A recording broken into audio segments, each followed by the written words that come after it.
Hey, Foot Clan. Before we start today's show, I wanted to remind you about the Ultimate Draft Kit. Look, if you've been listening to the show for a long time, you know what we're all about. If you want to support the show, check out ultimatedraftkit.com. This was a monster hit last year. It's the #1 fantasy football draft kit for the 2017 season. It is jam-packed. It's the only place that you can find 100-plus video profiles. Jason said it best. It's like a mini segment on each and every player of relevance in the fantasy football season. All of our expert rankings, top 200 rankings, and what I've seen time and time again is how valuable those tier breakdowns are when you go into your draft. So jump in to ultimatedraftkit.com. Right now you can get it at the early bird pricing, the absolutely lowest price possible. So check it out, ultimatedraftkit.com.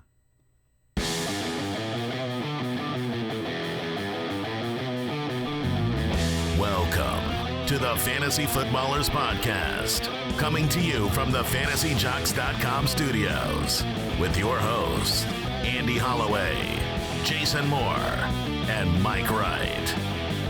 Early bird. Early bird. Oh, that was early bird pricing. My favorite part was the absolutely lowest. Oh, yeah. Absolutely lowest? Is that what I said? I mean, that train was cruising. I know. At maximum speed. I know. And then you hit a penny on the track. And boom. What you don't want to do is you don't want to mid-read reflect on how good it's going. That's never a wise decision. Oh, the internal monologue. Yeah. I'm smashing this. I'm like, I'm really all over this Ultimate Draft Kit read, and then absolutely greatest. Oh, and it's early birds. And, absolutely the greatest. well, that, my pronunciation does not reflect on the draft kit. Nope. Neither does Jason's grammar or Mike's beard. Nope. Well, maybe Mike's beard's in there a little bit. Yeah, a little bit. Welcome to the Fantasy Footballers. Andy Holloway, Michael Wright. Michael? Who's that? And Jason Moore, we're here. Oh, it's going to be a great one. As you can tell, we have a great show today. We have the running back rankings, early consensus running back rankings. We're in it, boys. Ooh. We're in it to win it. We're going through the top 10 of our consensus rankings. There was some spirited debate in the studio already yesterday as we discussed some of our individual rankings where we have guys. Obviously, the NFL draft will impact some of the running back rankings, but not as many of the top 10 to 20 guys as it will some of the role players or a guy like Danny Woodhead or Kenneth Dixon. It'll affect a lot more than it will, I don't know. Todd Gurley's not going to be affected by the NFL draft. Fair. So we're going to talk about that today. There's a lot of news to get into. And we also have, the big news about the Raiders. Yes. Heading to Las Vegas. They're moving on. Yeah, so we're going to get into all of that on the show today. If you want to follow us, do so on Twitter at the FF Ballers. Lots of good news and information. That's where we also post all of our most recent articles on the website, thefantasyfootballers.com. Check out our community at jointhefoot.com if you want to get involved. Join some leagues. Have a great 2017 season with some good people over there. There's, 2,800 people over at jointhefoot.com just playing fantasy football. Just hanging out playing fantasy living football. life, living the dream. I want to thank both of these gentlemen. I can't believe I don't have it with me here. They purchased me a what is that, like a life-sized hoverboard? Yes, a replica, a 1-to-1 replica. Yeah. So that was for my birthday. It was his birthday on Sunday. We had to do something. Got him a hoverboard is real. I also don't have a beard right now. Yeah, apologies to all watching on YouTube. My family. For having my 2 men friends. and a child. It's pretty funny. I turned 33, and I decided, let's look 23. Let's look 13. 13 is a little bit more accurate. It won't be. Oh, I'm getting a zoom from Brooks. I actually have had a beard so long that I have a small tan line where the beard is, which seems impossible for a man without a tan to have a tan line. Yes, it does. But it's slight. It's slight. All right, quick question of the day, guys. I want to know this. The man without a tan, Andy Holloway. The man without a tan. Oh, that's good. Quick question of the day. With the Raiders moving to Las Vegas, and we are going to talk about that move in the show after the show on YouTube as well. So right now I want to bend this towards a question I've had on Twitter a lot. Because it's fun to talk about speculation and rumors and Marshawn Lynch and the potential behind that offensive line, et cetera, et cetera. In fact, I believe on a recent review of our podcast on iTunes, I was called a Marshawn Lynch fanboy. And you were called an aging hippie. But an aging hippie who is afraid of small insects. Who's afraid of small bugs. So if people have asked me, does the move to Las Vegas, the confirmation of the vote that they will be moving to Las Vegas, is this bad or is this good for the Marshawn Lynch rumors and the potential for him to come back? I feel like you can write the story both ways. Yep. Most seem to have assumed it's bad because, okay, the team's not going to be in Oakland anymore. Maybe this means he doesn't support the ownership. He doesn't like that they're leaving, and he doesn't want to be there. Yeah, he's an Oakland guy, and so the team is abandoning his city, and he wants to come back, or the narrative is that he wants to come back for his hometown team. And obviously, if they're no longer going to be that's one issue. But on the flip side, you have the argument of saying, oh, okay, so this is like the last hurrah of the Oakland Raiders. They're going to be very good team. They're a very good team with Marshawn. I think they could compete for a championship. They would at least think they can, and it would be exciting for the city as like a last hurrah. So you can, I agree. You could paint it both ways, which means it is neither. So I just want to get a little poll real quick. Percentage chances that Marshawn Lynch returns to football this year. I want to see if you guys have adjusted at all. I have. Oh, have you gone up now, or down? Jason had been at 40%. I had been at 60 because, fanboy. And Mike had been at a healthy 1/2%. Yes. So, Mike, have you adjusted your 1/2%? I have not wavered. You are at exactly 1/2%. Okay. Well, I may be down to 0.49. All right, so you've gone down. It 1/100th of it. Don't get into the math with me. Jason has adjusted, and I'm going to guess he's moved it down. I have moved it down. That's I feel so bad for you guys. No, you were riding. It just doesn't seem like Marshawn Lynch has the full control here. He really, really does. If he wants to come back, he needs to file the paperwork to unretire. And as soon as that happens, all the pressure is then on Seattle. And so I understand Marshawn Lynch has been in Canada. He's not here right now, but this does not seem to be priority. I move him down to a 15%. That's a big drop from 40 to 15%. Unlike you, Jason, I am resistant to the going up. the groundswell of momentum and the media and all those things. I look beyond it. I'm really kind of above it. It's 100%. And so I'm going to maintain a 60% chance. You're still staying over. Well, half. Marshawn gave me a little. He retweeted a segment of Ice Cube talking about having him come back to Oakland. He retweeted it. He's not trolling his hometown fans. No. And so I still believe he's coming back, and he's on my dynasty roster. So let's get into the news and notes. News and notes from around the league. Mr. Brooks, what is your percentage chance? I was at 40. I'm down to 25, not quite 15. Man. Don't want to jinx it. Advanced analysis here at the Fantasy Footballers, digging deep in the numbers, giving you the odds. I'm just so sad that you guys had to have that hope. Oh, I'm watching it just be sucked from your life. Well, I'm going to pull an audible here at the first point of news. Josh Gordon's looking very fit. Oh my goodness! There was a tweet that went out. He's applied for reinstatement, and there's the decision to be made likely in April or May. Give me your percentage chance that Josh Gordon is on an NFL roster in 2017. Man, what do you think? Because I'll stick with my 15%. All right. Look, he's clearly in shape from that picture. Now, we got to be honest though. I mean, he looks like a bodybuilder. I thought it was a picture of the Dick's Sporting Goods mannequins. Yeah, I mean, but it was actually Josh Gordon.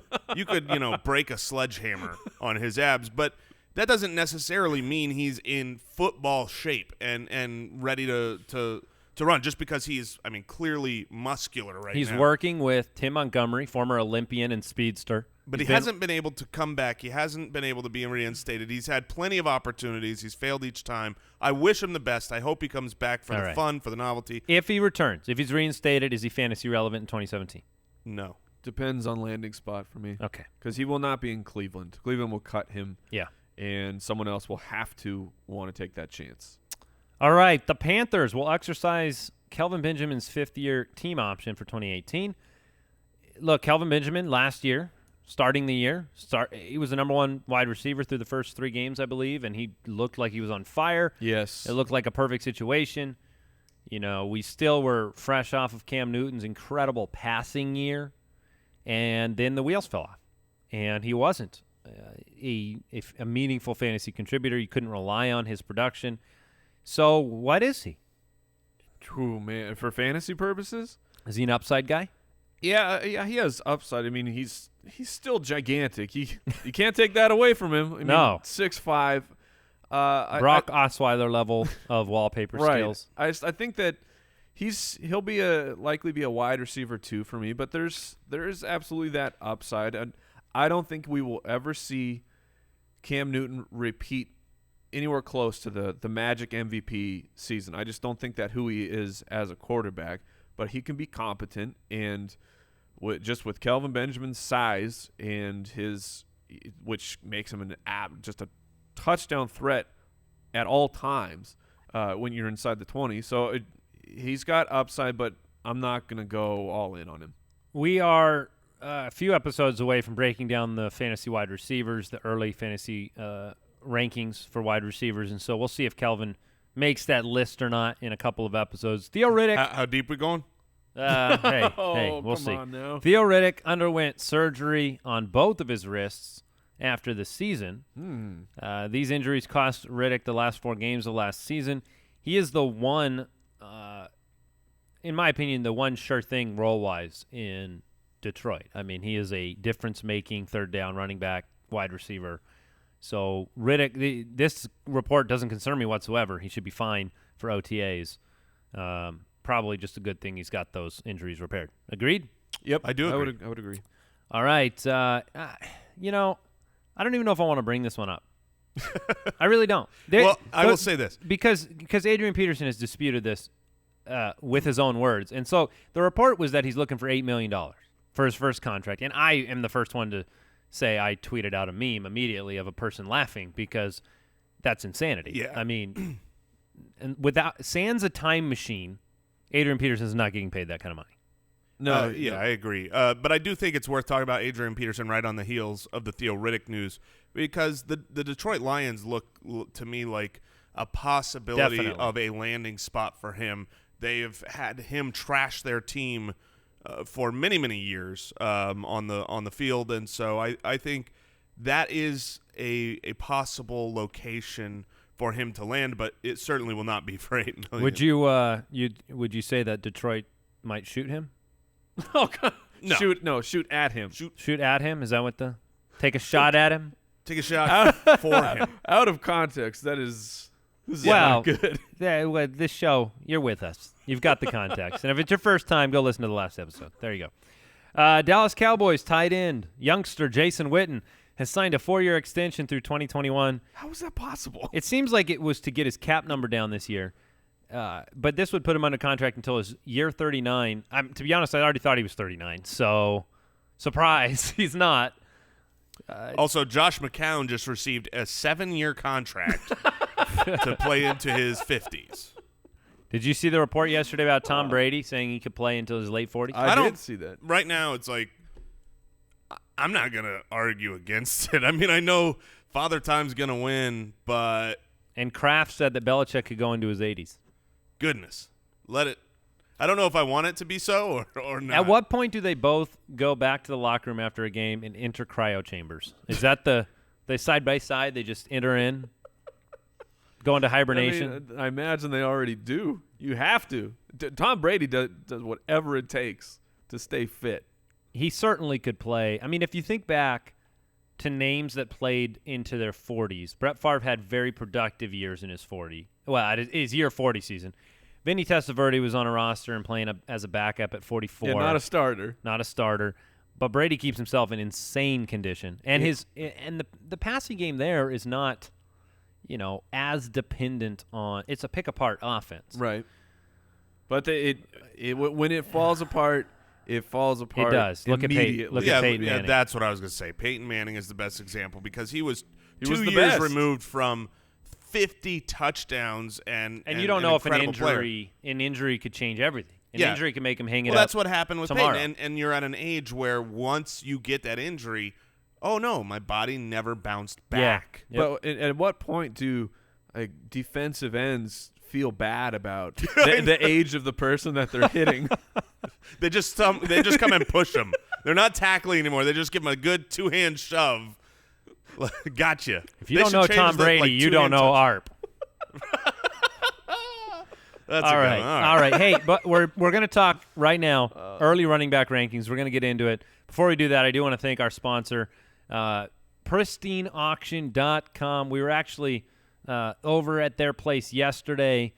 Mike was pulling out these sweet team guitars that they sometimes have up on auction, man. where you can grab a guitar. What a cool thing to display, a team guitar on your wall, and they're affordable. Hundreds of daily auctions over at pristineauction.com. Signed, authentic sports memorabilia, the best in the industry, a great company, and we love hearing on Twitter from fans who just snagged an awesome – yesterday on our live stream, Brittany picked up a Color Rush Terrell Suggs autographed jersey. She wrote us in all capitals, which signifies excitement at winning that jersey. So check them out. Let them know the Fantasy Footballers sent you when you sign up over there. It's free to sign up and check out all the auctions. See if you can find something great from your hometown team, and just keep them right there when you need to spruce up the man cave, when you need to get the office looking nice. So check them out, pristineauction.com, Pristine auction.com. All right, guys, are you ready? I am certainly ready. Running backs. Are you absolutely ready? I've been looking forward to that these was shows. the correct. Yeah. Are you absolute ready? As I would say. Yeah, no, these are shows that I think everybody enjoys because you're just going through the players. What's the pros? What's the cons? What's the outlook? All of these players are going to be fantasy relevant, whether they're good or bad next year. They're going to make an impact. So this is where we start the 2017 season succeeding right here. That works for me. Couldn't have said it better myself. I think what's great about this is our job on this podcast isn't to tell you what to do. It's to equip you to make good decisions. And so when we give you the information on the top three, for example, the Lev Bell, David Johnson, Zeke guys, we're giving you all the information. Jason broke it down, the pros and the cons. That might help you make a pick, and then you can apply that to your league settings, your league format, how your team is made up, if it's a keeper or a dynasty league, those type of things. So let's start with number one on our consensus rankings. And again, we have our early rankings up on thefantasyfootballers.com on the website. This is a consensus rank. So this is all three of ours put together, and then this is the order that they ended up in. Le'Veon Bell. Le'Veon Bell ended up as our consensus number one running back. Let me run back his last 3 years. He was the number one running back in 2014.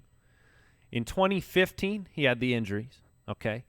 Only played 6 games. And then last year, 2016, he ended up number 3 despite playing 12 games. Is that correct? That is correct. That's incredible. Yeah, he was just barely behind, 0.3 fantasy points per game behind David Johnson, despite 11 fewer touchdowns on the season than David Johnson. So I mean, look, Le'Veon Bell he's the GOAT when it comes to running backs. He's done it for years. He had more yards on the ground than David Johnson, despite 4 less games. He only had 5 less catches. That was eye-opening to me, by the way. Right? The on-the-ground numbers despite the 3 less games. But I think the main issue that you have to have here, if you're talking about Le'Veon Bell, when we talk about these top 3, we're nitpicking a little bit, but you have to worry about how many games is he going to play. He's only played a full 16 games once, and over 4 years, he's averaged 11.75 games per year. That stinks. That's not good. You've got injuries. You've got suspensions. If you're talking about draft capital of the 101, the first pick in the draft, I like being risk averse And that's why on my personal rankings, Lev Bell is not number one. Oh, He's okay, I our was wondering. consensus. But I do have David Johnson number one right now. Yeah, Le'Veon Bell, his pace, just so you can get a context of what he was doing last year. He was on pace for just under 1,700 rushing yards and over 800 receiving yards. I mean, that is just that's not sustainable, in my opinion. I'm not expecting that to happen next year. But what I like about Le'Veon Bell and of these big three is just the reliability of when he's actually on the field. But he doesn't have to have these outrageous touchdown numbers to give you monster production every single week. He doesn't even have to have outrageous rushing numbers every single week because his reception totals are so high. Yeah, and his usage, it will remain the same if he's out there. Mike Tomlin, the way we've seen how he likes to use the running back when it wasn't Le'Veon Bell, it was D'Angelo Williams, and despite D'Angelo Williams' age, Mike Tomlin still funneled everything through him. Mm-hmm. So that's just how the offense is going to run. Le'Veon Bell is a stud, but he has his concerns. If he plays 16 games, he's the number one He'll be running number back. one, yes. Look at the context of this. If you look at his 2016 season, okay, he averaged 161.6 yards from scrimmage per game.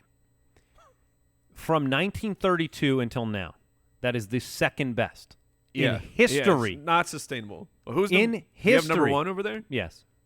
Priest Holmes averaged 163.4 yards from scrimmage per game in 2002. That was a good year. Right after him is O.J. Simpson. Okay, then you've got a couple Marshall Faulk years, a Jim Brown year, another Marshall Faulk year. That was – see, that it's always hard to say it's not sustainable because that could be the reason to take – what's the ceiling? It's second best yards from scrimmage per game ever. Yep. So I think we've laid out the decisions to be made there with Le'Veon Bell, the difference-making impact, but the games he misses. The games he misses might not matter. Number 2 on our consensus running back rankings is David Johnson. David Johnson. He is 25 years old. Last year, the number 1 running back. Played a full 16 games. Got injured in the last week of the season. Scared everybody to death. Is totally fine. In 2015, he was the 8th overall. That was his rookie year. What more can you say about the key cog in the Arizona offense? He can catch the ball, he can run the ball, and he scores. And those numbers, the touchdown numbers, they're high. They could come down a little bit, but he's in a position in that offense to keep it going. Yeah, I mean, with the way he takes care of his body and his age and his workload on his tires, so to speak, I'm not worried about. So to speak, I'm not worried about him breaking down as much as other top running backs. I feel like he is the safest. He's matchup proof. If they're down, he is probably. I mean, I guess Larry Fitzgerald might be better, but keep in mind, Pro Football Focus, their number 1 wide receiver rated this last year was David Johnson, who is a running back. I mean, this is a guy that, yes, he had 20 touchdowns, which is both a pro and a con, right? He's got a nose for the end zone, but that's almost certainly going to regress a little bit. But whether you are playing against a good defense, a bad defense, you're up, you're down, no matter what, he is going to score. He would have had 16 games of over 100 scrimmage yards and set the record last year if he didn't get injured in the opening. He tied the record. Is that correct? Okay. Yes. Do you make a decision with David Johnson and Lev Bell in a dynasty league that is impacted by the contractual situation of Le'Veon Bell at all? Does that affect you? Because I think they're the same age. Yeah. And so does it affect you knowing that David Johnson will be in Arizona, for the next couple of years at least, versus Le'Veon Bell being franchised and not having a long-term deal? Whew. I don't think – man, that's an excellent question. Because it affects me. I feel like Bell will be back with the Steelers personally. But we don't know. Yeah, and it's not a given. Both situations have quarterback issues, right, where Carson Palmer's not going to be – this will probably be his last year. But Ben Roethlisberger, how many years is he going to be playing? I don't know. He thought about retiring this year. Did you hear that? Yes. They're the same age, but obviously Le'Veon Bell has a lot more usage in the NFL. So I lean more towards David Johnson if we're talking dynasty. Do you know that David Johnson? How much money is Le'Veon Bell making this year? He was 12. 8, I think. I think it's 12 million. I don't know, but very high, yes. 8 to 12. It's in that 8 to 12 million range. Give or take a couple $1 million. What's a couple $1 million? You know what David Johnson's going to make this year? Oh man, I'm guessing 600,000. $639,000. Yeah, well, third-round pick. Yeah. He's under contract in 2017 and 2018. Becomes an unrestricted free agent in 2019 if they don't have an extension, which I assume they will work on, and hopefully get him paid a little bit earlier than that. So let's move to number 3. You know his name, Ezekiel Elliott. What a rookie year for Ezekiel Elliott. Ended up number 2 in 15 games played. Was an absolute beast and really got it going after the first few weeks of the season. Dominant. What can you say about Ezekiel Elliott rounding out these top 3 guys? So I went back to 2010 at running backs who have finished with over 1,600 yards, which was a feat that Ezekiel Elliott was able to do. And what I saw is no one really came close to matching a repeat performance. I mean, most of these guys. So in 2010, Foster over 1,600. He dropped to the 1,200s. MJD did it, and then his body fell apart. Alfred Morris dropped to the 1,200s. Peterson, his near record-setting season of over 2,000, he dropped down to 1,200. So it's not that I don't think Elliott will have a spectacular season, but just if you're looking at historical data, guys who have been over 1,600 yards, there's going to be regression there. It's like quarterbacks who go out and throw the 40-plus numbers. Right. It's just you come out and I don't know. I mean, none of these guys were in their rookie year, so you're not comparing apples to apples, of course. So sure, Elliott could come out and do it. I'm not expecting 1,600 yards, but I am expecting another monster season for Elliott. I believe he's, in fact, my number 1 running back in standard formats. He loses a little bit because he's not going to get the 80 receptions like DJ and Lev Bell if you're in a half or a full-point PPR, but for standard, he's my number 1 guy. Yeah, I despite the fact that David Johnson had more touchdowns than Zeke, going into 2017, I think Zeke would be the guy I would expect to have the most touchdowns between these guys, at least rushing touchdowns for sure. His receiving is, I think, an issue when it comes to what's your upside. Right. And even though he was the most consistent running back this last year, if you were in a half-point format, he never once in the entire season did not have double digits, which is incredible. But yeah, I mean, if he regresses on the rushing yards, is he going to make that up? He only had 32 receptions. Is he going to make that up in the passing game? It doesn't seem like what they want to do. However, he was great in the passing game. I mean, he was among the league leaders, if I'm not remembering right. He might have been the league leader at yards per reception from the running back position. Correct. For all 3 of these big running backs, you have a situation where you know that they are locked and loaded as the main guy. They signed Darren McFadden. Dallas did to a contract. There's been talk of maybe Alfred Morris is the odd man out in that situation. McFadden only played 2 games with Ezekiel Elliott at all last year. He wasn't available. There were only 2 games, and the numbers were very similar, pretty much only 2 receptions a game in or out of the split with Darren McFadden on the field. Slightly more receiving yards without McFadden. But does it concern you at all having McFadden in the mix there? Is there any reason that they would take him off the field? No concerns? No, it just like Jason was talking about in the passing game, does the team want to use him in that 3-down role? And it didn't appear that way. Okay. All right, number 4. Number 4 on our rankings ends up with the slippery fish himself, Shady McCoy, LeSean McCoy. Look, he's been doing it for a long time, guys. He's been doing it for a long time. He was number 4 in 2010, number 2 in 2011, dropped to 18 in 2012, then back up to number 2 in 2013, 12 in 2014, 16 in 2015, and last year, number 4. All right, Number 4. And really, for a guy that we joke about being injury-prone, because every time he goes down, it looks like he's torn He 5 or sells 6 ACLs on the play. He sells his injuries. The Paul Pierce of very the much NFL. Despite that, I mean, look at games played. He's 15, 15, 12, 16, 16, 12, 15. So it's not been something you should be really desperately afraid of. Yeah, when you talk about consistency over a career for running backs, it's very hard to find someone as good as Shady. His 8 seasons, you just laid them out there. But here's the way to look at those 8 seasons. 5 of the 8, he was an RB1. He was a top running back. The other 3 seasons, right? One of them was his rookie season where I think he had like 100 touches. Right. He was not very involved yet, so that's throw that away. The other 2, he was still an RB2, so he was valuable, and he only played 12 games in each of those seasons. So he's never been a bad running back. You've got the down years where he goes from 17 touchdowns to 4 touchdowns, and so you throw him away because of your expectations, but he's always been good. And when you watch film this last year, I mean, there's a reason we called him the slippery fish. He looks like he's still got it. He's got a lot of mileage, but it's not so he's got 1,898 carries, 382 receptions. So that's 2,280 touches, which is a large amount, but running backs don't start to have their rapid decline till after 2,500 touches historically. That's the red flag so area. that's like this last season. I think we're going to have a good season from Shady.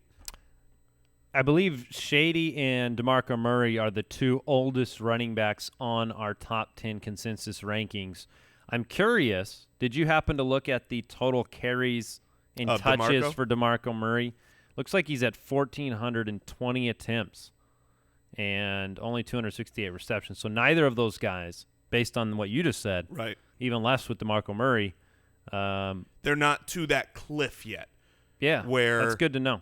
Yeah, exactly, because I think that our perception is a little bit wrong on that. I think about the years that Shady had so many carries, and I worry maybe this is the year he breaks down, but I don't think that the data backs that up. Yeah, and those are the type of things that would push an owner to draft maybe Devonta Freeman or Jordan Howard or a younger Todd Gurley, Melvin Gordon over a DeMarco Murray or LeSean McCoy simply because they want the new hotness, so to speak, and thinking that they're older than they are. And the point I wanted to bring up is, like Jason said, LeSean McCoy's touchdowns do bounce all over the place.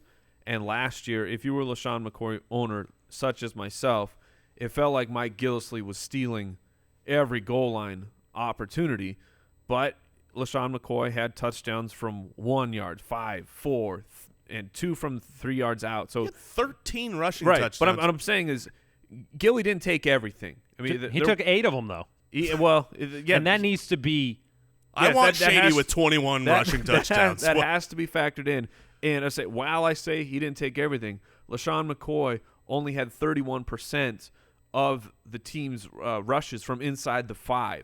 And if you want context, Le'Veon Bell was at 53%. I mean, he missed some games, and Ezekiel Elliott, the man, he was at 64.7%. So it can be much higher, and I don't know if that will go up. They tendered Mike Gillislee. They're going to bring him back. So Gillislee was great. There is touchdown concerns, but the offensive line, they were best in yards before contact at 2.88 yards. Second place was the Titans at 2.37. So there was a big gap between how good Buffalo's line and their scheme was. I think there are several other things to consider. I read an article about LeSean McCoy and his basically having his touch percentages, going down 3 years. Rex Ryan is gone. That system is gone. I think it is we've been doing this show for a little while now, and a few years. And I remember when LeSean McCoy went to Buffalo, and the first thing out of the first giant concern, because I was actually in the camp, the fanboy camp for McCoy, and I remember you were in the that offensive line is atrocious camp. Yes. And I think it should be a small case, and this is not me saying I was right, but it should teach us that these lines can change quicker than we think they can too. Because McCoy has been very good for 3 years in Buffalo. So we need to move on. Let's talk about another 29-year-old. elder statesman. DeMarco Murray, another guy who perception isn't reality when it comes to the injury concerns for DeMarco Murray. Now, in the beginning of his career, he was 13 games, 10 games. Last 4 years, 14, 16, 15, 16. Last 4 years, this is overwhelming. I mean, number 6 in 2013, number 2 in 2014, number 17 in 2015. That was Philadelphia. That was the Eagles' year. And then back to number 5 last year in a power running offense in Tennessee. Exactly what Tennessee wanted from DeMarco Murray, they got. Exactly what fantasy owners could have dreamed about, they got. I see no reason for this to change, much to the chagrin of any. But Andy. Uh-huh. But they have Derrick Henry, and he's going to take everything over. He's going to have to be patient. He's going to have to be patient because his time has not come. He's a great player, but his time has not yet come. That's it. What's weird about them, I mean, can you imagine in this day and age sitting on a second-round running back pick that many years? I mean, that's when you're the Titans. The Aaron Rodgers of the. That's madness. When you accumulate as many picks, they're like, whatever. I guess that's a fair point. Yeah, big workload. 293 carries, 1,287 yards, and 9 touchdowns last year. Caught 53 passes. That was huge. Was on the field when it was important. He is all the time. He is an excellent, a top pass-catching running back. We don't always think of him that way because he's a little bit larger, and that's not like his specialty. Yeah, but he is great and always has been since college. The entire time in the NFL, he has been great, which that leads me to feeling so much more confident in running backs because they're game plan proof. When the Titans get down, they need DeMarco Murray out there catching passes. When they're up, they need him killing the clock. I like guys like that. That's my preference when I'm talking about spending a first or a second-round draft pick on a running back. I want them to catch the ball. It's important to me. To speak to that is the fun stat nugget about DeMarco Murray. He had Murray. We're on fire today, fellas. He had nearly 23% of the team's red zone targets. I mean, that's outrageous. That was tops for market share for running backs. Wouldn't you think that will come down, assuming that they put some capital into the wide receiver position, whether high in the draft? It could. Most of the free agents have already signed. It just says to me that if Mariota's in trouble in the red zone, he's looking for Murray. Fair. Devonta Freeman comes in at number 6 on our consensus running back rankings. He put doubters to shame in 2016. He was the number 1 fantasy running back. I think the natural and appropriate reaction to that was, hey, the regression has to happen a little bit. This season was off the hook, off the chain, whatever they say. Young folks whatever say. The 32 and under crowd says. Number 6 last year, played 16 games. Despite the jersey on the back of our wall here, which has been changed from Antonio Brown to what? Tevin Coleman. You forgot his theme song already. You changed. No, I was you changed your pitch too. You were going high. You were going to compliment Mike, weren't you? Yeah, I mean, but then you took player. over the lead. So, despite Tevin Coleman's involvement in that offense, it seems like keeping Devonta Freeman fresh so that he can then explode has been a pretty nice recipe for the Atlanta Falcons. And look, he's 25 years old. He's been absolutely dominant. We talked earlier in the offseason. They don't have a lot of money wrapped up into those running backs right now. Not yet. Look, he's at number 6 on our rankings. His ADP right now is around the end of the first round. Is he the best value out of these top 6 guys? He is my 4th ranked running back ahead of the elder statesman combo of LeSean McCoy and DeMarco Murray. When it was his rookie year, there were things on film we just did not like. And I think, Mike, you famously said that Devonta Freeman stinks. Yes. You were wrong. We have issued that it's apology a line that because lives in infamy. Yeah, that's a famous one. The reality is, when you watch film now, what he's done since his rookie year, and when you talk to people in Atlanta, he is the hardest working guy there. He sets the standard for work ethic. They love him there, and when you watch film, you can't bring the guy down. He is so hard to wrap up and get on the ground, and he's so good at catching the ball. He caught 70 plus passes 2 years ago. I think his talent and the offense says, look, I mean, other than his rookie year where he wasn't the guy and he didn't even have the opportunity, the rest of the time he's been a top 6 back. Sometimes you have to adjust your thinking about these backfield tandems too. When he played with Tevin Coleman, he's better. He averaged 20 more rushing yards than without him. He averaged basically, 3 times as high a chance of a touchdown without him. With him than without him. He was a better point per reception running back. I mean, everything on paper was better with Tevin Coleman in the lineup. Well, it makes sense, right? Because he's a smaller back. I mean, he's 5'8", 206. And that's just one of those things where you can't go out and give the guy 30 carries. He's not going to be efficient. Well, I think it makes sense and it doesn't, right? Because if you think you get the ball handed to you every single play, you think better production. And what didn't equate to that. All right. Any other thoughts on Devonta Freeman? There are some concerns. I have some concerns. I still like Freeman this year, but I'm not as gung-ho as Jason. I mean, Kyle Shanahan is gone. Offensive genius who does spectacular things for quarterbacks and running backs. I mean, he does amazing things. Patrick DeMarco, one of the best run-blocking fullbacks, is gone. He's up now with my man Shady in Buffalo. And the increase of – I know he was better with Coleman, but there's also Coleman missed a few games over the course of a full season. They're going to want to get Coleman involved. We've seen that the goal line gets spread out, so it's not just to Freeman. It's not just to Coleman. He lost 20 receptions from 2 years ago to last year. He still had over 50, which is, I mean, that's a great number. But there's concerns for me of him being a top 5 fantasy running back next year. Jordan Howard comes in at number 7 on our consensus top 10 running back rankings. He's 22 years old. He finished number 10 last year in 15 games played and was really just incredible. Just an incredible rookie running back. There earlier in this offseason, it was easier for me to dismiss some of it. We saw Jeremy Hill have an incredible rookie year. I have come around a little bit. Now, I think Chicago is the second worst team in football. I think New York, the Jets, will be the worst team in football. They're trying. I think that Chicago is not going to be very good, and I am happy to be wrong. I have no reason to want them to be bad at all. So if you're a Chicago fan, I'm sorry. Somebody has to be they know. In your mind. Somebody has to be worse, and I think they're going to be one of the worst.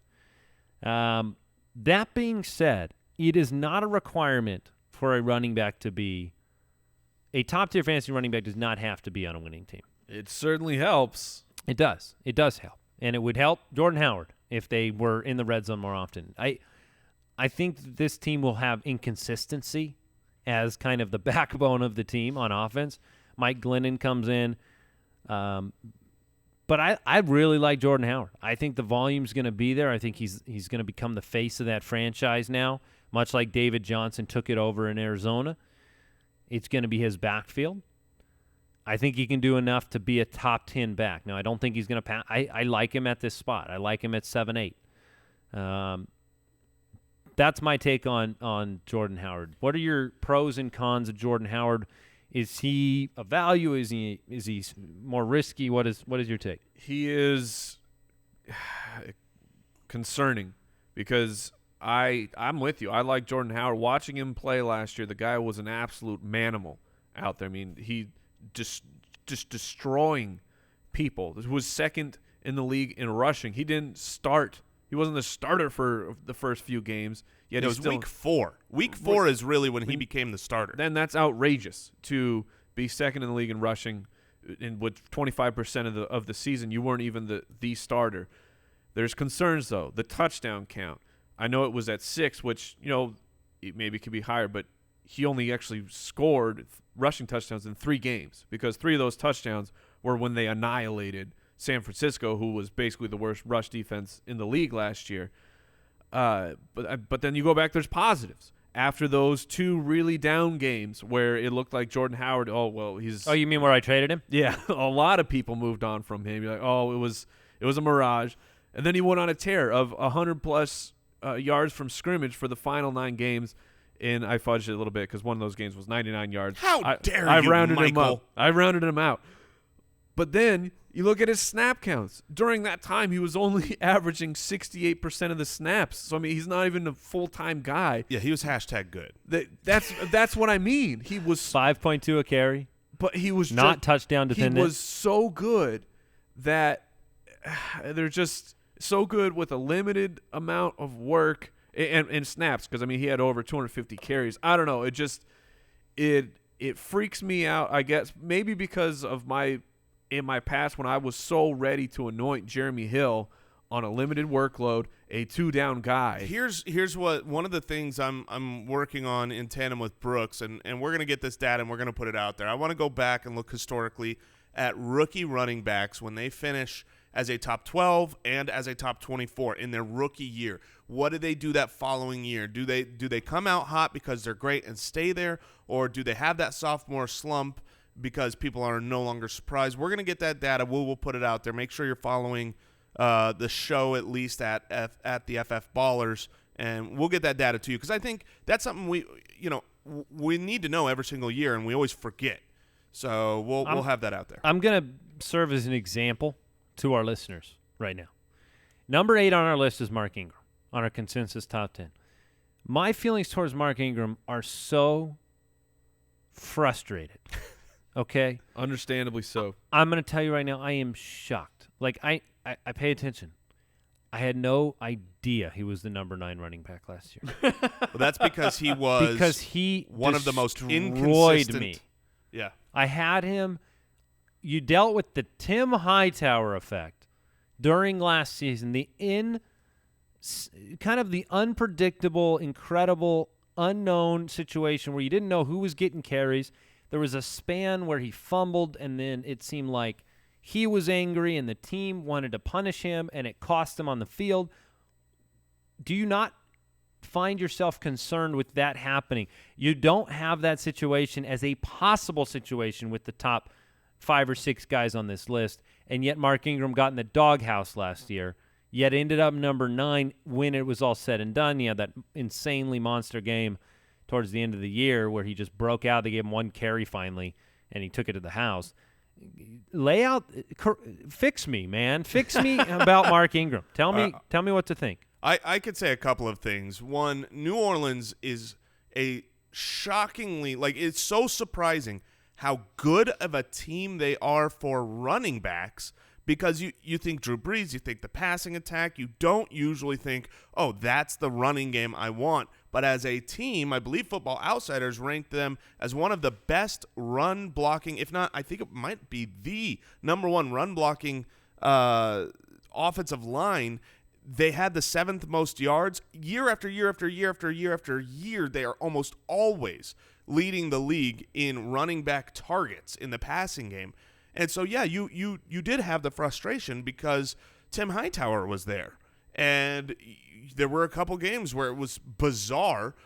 Mark Ingram was running great, looked good on film, looked good statistically. And then it's like, but let's give it to Tim Hightower, who looks all right. He's producing pretty okay. Not even pretty okay. But Tim Hightower currently is not there. He has not signed. I don't expect him to resign. That's not to say he's gone, but I don't think he's going to be back. So Ingram, to me, is a guy that they're paying for, that they're going to use, that has been productive, been efficient. And if Tim Hightower's out of the way, I like him quite a lot. Yeah, 46 receptions last year, 50 the year before. That was when everything really changed for the fantasy outlook of Mark Ingram, is when he became that caliber, or was used in that caliber of the passing role. But, I mean, last year, 205 carries, over 1,000 yards, ran for over 5 yards a clip. I mean, I'm with you, Andy, that it's baffling what Sean Payton chooses to do with Mark Ingram when he chooses to make statements about players. So you're going to have to kind of deal with that. But for me, you're looking at, let's say that what you're looking at in these tiers of guys, starting really with Jordan Howard. Freeman, I laid out a couple concerns, but I still feel confident in him. But starting from Jordan Howard down now, for me, all of these guys come with more warts. Yes, higher question marks. but Mark Ingram being on the Saints offense has tremendous upside. Fantasy and points. he really didn't struggle. I mean, he had a couple games that really punched you in the face as a fantasy owner. He had and really negative, bad. You're talking a negative knockout. 1.2 game. That's hard to do. 3 for 5 with a fumble, and then he had a 3-point game against Tampa, which was unexplainable. And still finishes the number 9. I know. And the carry counts in these games: 3, 7, 7, 7. I mean, 5 games under 10. That's not what you hope for from a top 10 running back. No, it's of course 5 not. games with under 10 carries. But during those games, it was the Tim Hightower show, and I don't think it was because they hate Mark Ingram. I think it's because they loved Tim Hightower. I don't get it, but they do. Yeah. But, I mean, look at Atlanta, right? Atlanta had one of the highest-powered offenses in the league, and as long as we can remember, and they had the crazy running back tandem of Devonta Freeman and Tevin Coleman. And so, of course, they scored the most team fantasy points. They had 464.8 fantasy points to the running backs. New Orleans was a hair behind them at 463.8. 1 point behind them for fantasy points to the running back position. They're just a great location. All right, let's talk number 9. Woo! He made it in. He made it in. I try. Look, Foot Clan, You tried your best not to. I tried my best to keep him out of the top 10, but I could not persevere. Look, Todd Gurley. Todd Gurley is number 9. Whoa, everybody, you talk about a mental impact that a player can make. Look, Todd Gurley's number 9 on the ranks. And you looked back and you saw years from Shady McCoy. He was 16th ranked, 18th ranked last year. We have him down as 17. Todd Gurley was 17 after finishing number 7 in 2015 on 13 games. It was a struggle last year. There's no two ways about it. He basically had a higher percentage of snaps and participation in that offense than almost anybody in football. And the production, fantasy-wise, NFL-wise, wasn't there. No, not even close. You have the top 5 running backs in total touches, right? You have Lev Bell, David Johnson. I'm forgetting now. Zeke, Todd Gurley's in there, and DeMarco Murray. 4 of those guys were in the top 5 for fantasy running backs. One of them Was 17th. Was 17th. He was top 5 in total touches, and I mean that's how. But bad that's what it you was. want. Yes, You want top 5 in total touches. Yes, we talk about opportunity is king, but you need to understand contextually just how bad Todd Gurley was last year. 7 running backs had 300-plus touches. The other 6 were running back ones. Todd Gurley was not. I had to go back to 2012 to find a running back who had over 300 touches and was not a running back one, and that was Chris Johnson, barely squeaked out at running back 13, and that was the Ben Jarvis Green Ellis year. I don't know if you recall that, but he was so inefficient and so bad with despite getting all that work. And for me, what has changed that you think he can bounce back? Well, a lot has changed. Sean McVay is the head coach. Sean McVay builds offenses around players' strengths. Jeff Fisher builds. He builds around the punter. He builds around the punting game. Sean McVay and the offensive line has been strengthened. Part of the equation last year was nobody was hit faster than Todd Gurley. Okay, Sure. That offensive line, his yards before contact was incredible. Now, you either buy into Todd Gurley as a elite talent or you don't. Sure. And you can say, hey, 2015, he was number 7 and he only played 13 games. Last year, piles and piles of touches. What does he do if he's more efficient? Everything you said to me, you can bend both directions. Anemic, despite that number, oh my gosh, he was bad. Or, wow, anomalous, despite that number. Almost everybody with those numbers ends up top 5. He didn't last year. Things didn't go the right way for that team. Carousel at quarterback, Jeff Fisher, horrible offensive line, out of sync. A lot has changed. I have made it public. I'm buying into that, and I went out and I traded for him in Dynasty. And here's what I don't think. I don't think you draft Todd Gurley and you end up with a neutral result. I think you're going to be hot fire or you're going to be sadness. That's what I think. Yeah, I don't know that I agree with the last point, but I agree with almost everything else you said in the sense that where we have him where we have him ranked consensus, because you guys are, hot and cold on him, puts him right about where I've got him ranked. I think this is where he finishes. You're the baby bear? I think he'll finish as a low-end RB1. So you're saying we balanced each other to the point where we actually are benefiting our listener? Yes. Okay. Yeah, because you do have an improved offensive line. You did get rid of Jeff Fisher. However, Lance Dunbar's brought in, and we've seen the pass-catching role has been used by this coach. And so if you lose the 40-plus catches that Todd Gurley had last year, that hurts his fantasy value. At the end of the day, he is a clear centerpiece of an offense that I don't think is going to be very good. And so I think he'll have the opportunity to be productive for fantasy. I don't think he's going to completely crap your team. Even last year, when he was as bad as possible, he was still the 17th running back. And people feel like because of their expectations that he crapped their team. He didn't. He crapped your team from the sense of where you drafted him. Right. And so this year, if you end up getting a better value, I think he's going to split the difference and he's going to be all right. And we talked about Andrew Whitworth coming in, their left tackle from Cincinnati, one of the game's best blockers. We'll see what happens. It is worth at least saying, because we want to give the information to listeners, there is a chance that Todd Gurley – I'm just throwing this out there. There is a chance that Todd Gurley is done. I'm just saying, talent-wise, when I watch, yes, he got You said he's what? Done. Here's why I think that. When I watched the film on him, yes, the offensive line was bad, but he had plenty of opportunity to break one tackle and get away, and he never did. His first 5 games when he came into the league, I mean, the first game wasn't a start, and then in his first 4 games, he averaged 141.5 yards per game.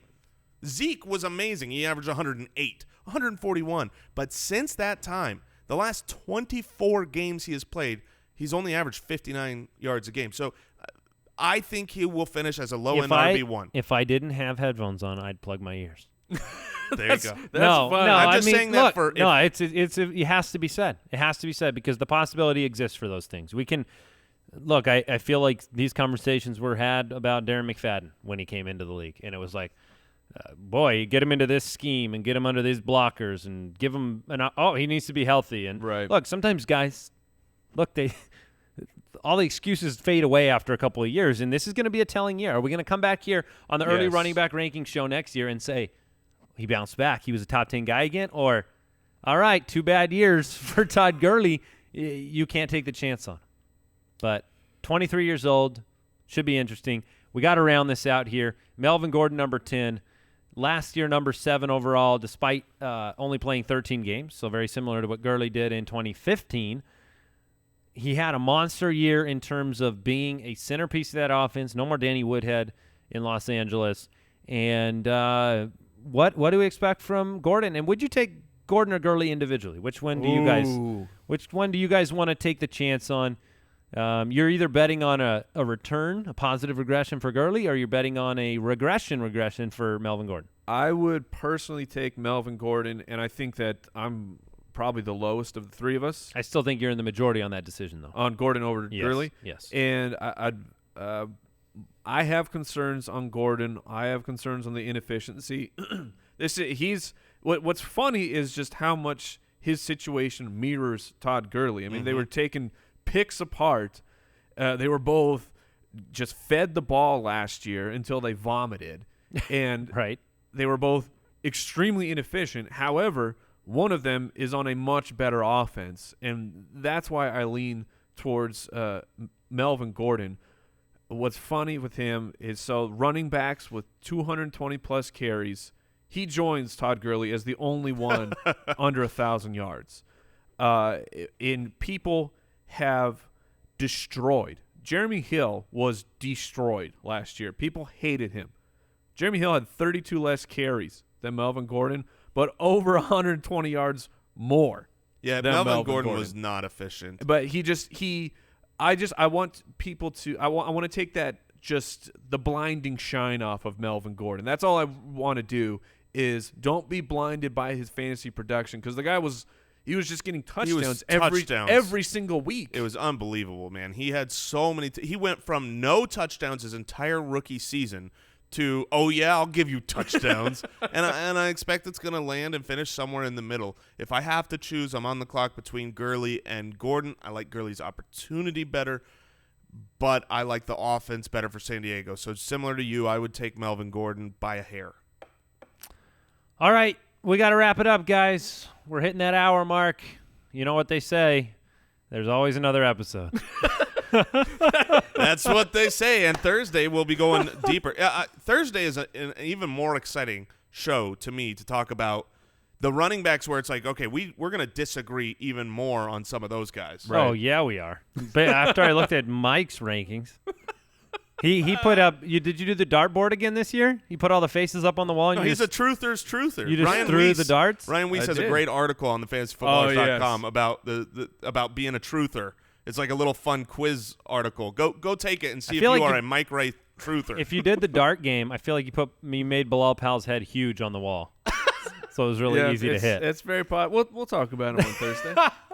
All right. Hey, make sure you stay tuned on YouTube for the show. After the show, we're going to talk more Las Vegas Raiders. That's a strange thing to say out loud.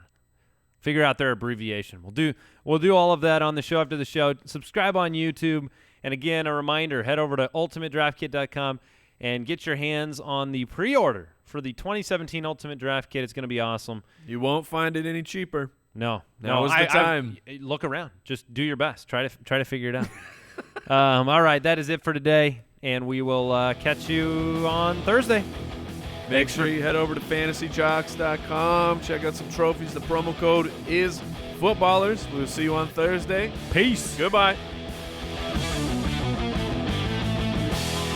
Thank you for listening to another episode of the Fantasy Footballers Podcast. Join our fantasy football community on jointhefoot.com and follow us on Twitter @TheFFBallers.